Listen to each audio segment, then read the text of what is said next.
का मीटिंग का सिलसिला था वो जिस प्रकार से पूरे पंजाब में बाढ़ आई हुई उस मुद्दे के ऊपर चर्चा थी कि कैसे कांग्रेस पार्टी लोगों की मदद कर सकती है और लोगों को किस प्रकार से बचाया जा सकता है और किस प्रकार से हम लोगों की जो आवाज़ है वो सरकार तक और केंद्र सरकार तक पहुंचा सके, क्योंकि बहुत सारा नुकसान हो गया।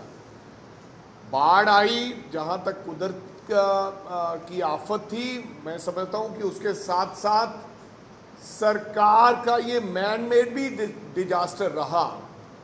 मैं मानता हूं कि मुख्यमंत्री की इसमें बहुत बड़ी नालायकी निकल के सामने आई है। जिस प्रकार से प्रबंध होने चाहिए थे, जिस प्रकार से इंतजामात होने चाहिए थे, जिस प्रकार से पहले हड़ों से पहले, बारिश से पहले फरवरी में मीटिंग लिया जाता है, वो नहीं इंतजामात किए गए। ड्रेनेज की सफाई के लिए इंतजामात नहीं किए गए।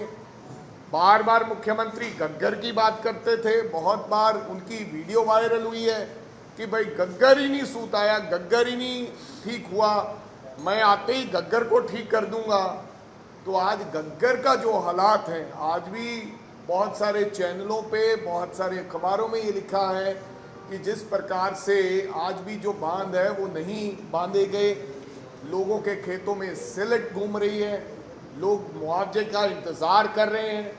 बहुत सारे ऐसी चीज़ें थी, चांदपुर बॉर्डर जैसे, जहां पर सरकार की नालायकी के कारण आज जो हमारा मानसा जिला है, सरदूलगढ़ में जो पानी आया है, वो केवल और केवल सरकार की नालायकी और मुख्यमंत्री साहब की नालायकी से हुआ है।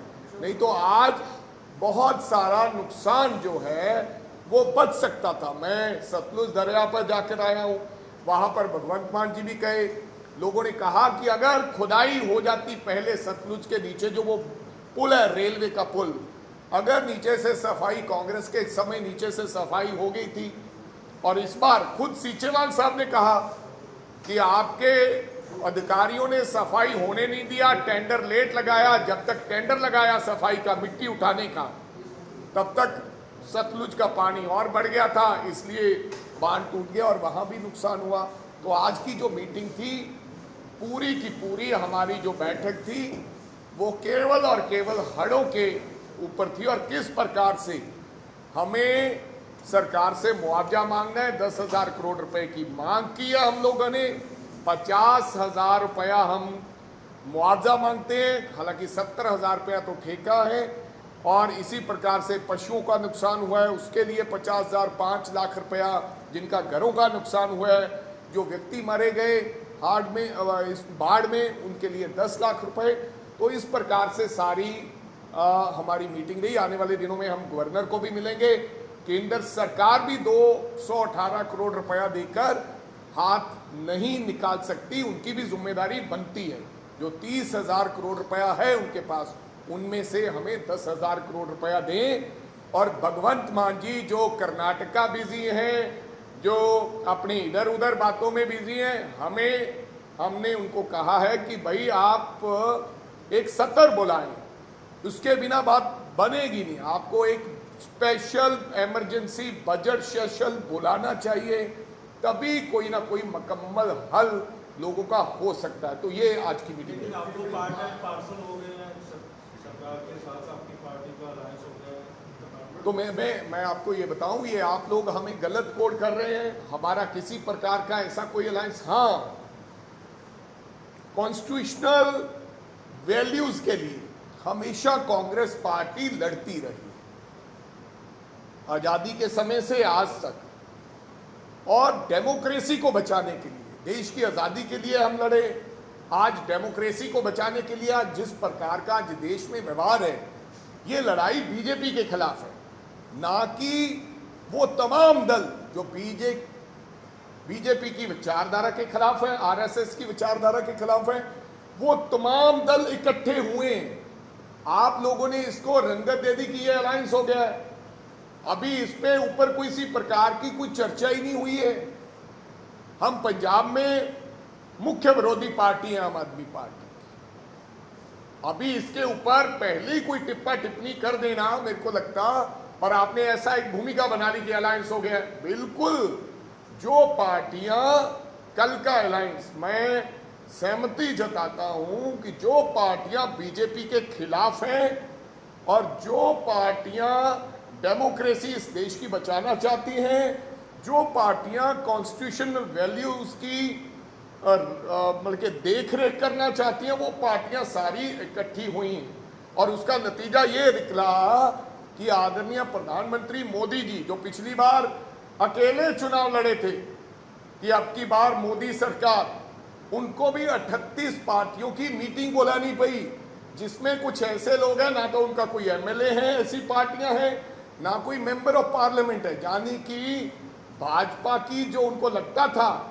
जमीन खिसकती हुई नजर आई। तो हम लोग अभी तक अलायंस की कहीं किसी प्रकार की, क्योंकि हमें भी विश्वास है कि अगर कोई ऐसी बात आएगी स्टेट्स के बीच में, स्टेटों में, तो पहले उनको स्टेट यूनिट से वो बात करेंगे, फिर कोई निर्णय होगा।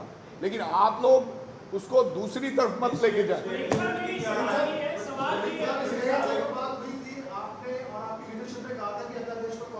नहीं, आपको कब पता, आप ना आपने कब सुना कि हमने ये कहा कि अध्यादेश पे हम नहीं खड़ा होंगे?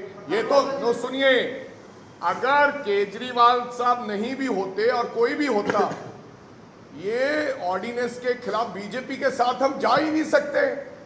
और चाहे हमारी मुख्य विरोधी पार्टी है आम आदमी पार्टी, लेकिन हम बीजेपी के साथ कैसे जा सकते हैं? और कोई भी प्रकार, वो तो हमने हर मुद्दे पे बीजेपी के साथ लड़ाई लड़ी है। जहां जहां देश के अन्याय होगा, कॉन्स्टिट्यूशन तोड़ने की बात होगी, डेमोक्रेसी के खिलाफ बात होगी, उसके ऊपर हमने, केजरीवाल साहब हमसे मदद मांगते ना मांगते, फिर भी हमारा कर्तव्य बनता है कि हम लोग देश की उन ताकतों के खिलाफ खड़ा हो जो देश को तोड़ना चाहती है। This is not just because of उन्होंने हमारे से मांग मांगी, कोई भी और पार्टी भी होती, चाहे हमारी मुख्य विरोधी पार्टी होती। पंजाब कांग्रेस को जाने में ऐतराज तो नहीं है आम आदमी पार्टी के साथ? किस बात के लिए? पंजाब में भाई, अगर विशाल जी ऐसी कोई बात ही नहीं है, आज हमारी मुख्य विरोधी पार्टी है, हमारा रोज उनसे लड़ाई है, आज बहुत से ऐसे मुद्दे हैं, आज रोजाना हमारी सबसे ज्यादा लड़ाई किसकी, आप बताइए? आज आम आदमी की पार्टी के साथ लड़ कौन रहा है? सीधम सीधा भगवंत मान मुख्यमंत्री पंजाब हमारे लोगों के साथ वेंडेटा कर रहे हैं। कौन लड़ रहा है? बीजेपी लड़ रही है, अकाली दल लड़ रहा है, हम लड़ रहे हैं। तो मेरे कहने का मतलब ऐसी किसी प्रकार की किंतु परंतु कहीं नहीं है। हम लड़ेंगे और हमें लड़ना आता है, लेकिन जहां सिद्धांतों की बात है, जहां देश की बात है, वहां देश पहले है। तो देश की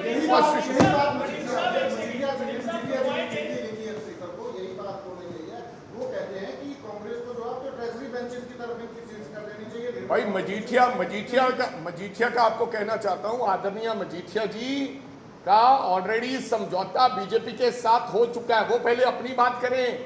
इंटरनल समझौता हो चुका है 661 का, कुछ कंडीशनें लागू बाकी हैं। उन्होंने कहा है कि आप सुखबीर बादल को बदलिए, चंदू माजरा को अध्यक्ष बनाइए, और उन्होंने ये भी कहा है कि हम आधा आधा लड़ेंगे विधानसभा में। समझौता तय, एक दूसरे की बोली बोल रहे हैं। पहले मजीठिया जी, हमने तो राष्ट्रपति के सामने हमने विरोध में खड़े हुए, हमने धारा 370 के विरोध में खड़े हुए। मजीठिया, अकाली दल धारा 370 का समर्थन किया, सिटीजन बिल का समर्थन किया, किसान बिलों का समर्थन किया। किसान बिलों ने, जब किसानों ने विरोध किया तो इस्तीफा दिया। आज भी आदरणीय हमारे बहन जी हरसिमरत कौर जी बादल के पास कैबिनेट रैंक का बेंगलो है, आज भी पैरामिलिट्री फोर्सेस उनके साथ सिक्योरिटी में है। और पहले मजीठिया जी ये बताएं कि आपका इंटरनल समझौता हो चुका है कि नहीं हो चुका? आप बताएं कि पहले आप बंदी सिखों की बात उठाएंगे, आप जो पंजाब के मुद्दे हैं उनकी बात उठाएंगे। मजीठिया जी तब बोलते अच्छे लगते हैं जब उनका बीजेपी के साथ समझौता ना हो। क्या कहा राजनाथ सिंह जी ने? उन्होंने कहा कि ये तो वो मांस का रिश्ता है, ये कभी अलग नहीं हो सकते।